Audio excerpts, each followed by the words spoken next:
ఉత్తరాదిలో వర్షాలు కుమ్మేస్తున్నాయి. ముఖ్యంగా అస్సాం, గుజరాత్లలో వర్షాలు దంచి కొడుతున్నాయి. కుండపోత వర్షాలతో అస్సాంలోని పలు జిల్లాలకు రెడ్ అలర్ట్ జారీ చేసింది భారత వాతావరణ శాఖ.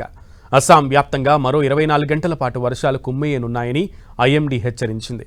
ఇప్పటికే భారీ వర్షాలతో గుజరాత్ అతలాకుతలమైంది. నదులు, వాగులు, వంకలు పొంగి పొర్లుతున్నాయి. అస్సాం వరదల్లో మృతి చెందిన వారి సంఖ్య అంతకంతకు పెరుగుతోంది. ఇప్పటి వరకు 68 మంది చనిపోయినట్లుగా పోలీసులు తెలిపారు. దాదాపు 5 జిల్లాల్లో 5,24,000 మంది ప్రజలపై ప్రతికూల ప్రభావం పడిందని చెప్పారు. రాష్ట్ర వ్యాప్తంగా రెస్క్యూ ఆపరేషన్స్ కొనసాగుతూనే ఉన్నాయి. రాష్ట్రంలోని పలు ప్రాంతాలను వరదలు అతలాకుతలం చేస్తున్నాయి. వరదల బీభత్సానికి అస్సాంలో ఇప్పటివరకు మృతి చెందిన వారి సంఖ్య 68కి చేరుకుంది. రాష్ట్ర వ్యాప్తంగా రెస్క్యూ ఆపరేషన్స్ కొనసాగుతున్నాయి. అస్సాంలోని 6 జిల్లాల్లో దాదాపు 6.5 లక్షల మంది వరదల కారణంగా తీవ్ర ఇబ్బందులు పడుతున్నారు.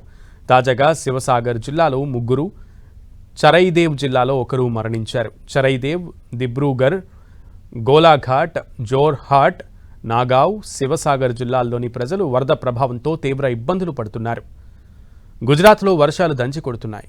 కుండపోత వర్షాలతో పలు జిల్లాలకు రెడ్ అలర్ట్ జారీ చేసింది భారత వాతావరణ శాఖ. గుజరాత్ వ్యాప్తంగా మరో 24 గంటల పాటు వర్షాలు కుమ్మేయనున్నాయని హెచ్చరించారు. ఇప్పటికే భారీ వర్షాలతో అహ్మదాబాద్ నగరం అతలాకుతలమైంది. ఎక్కడికక్కడ వర్షపు నీరు నిలిచిపోవడంతో ప్రధాన రోడ్లన్నీ జలమయమై చెరువులను తలపిస్తున్నాయి.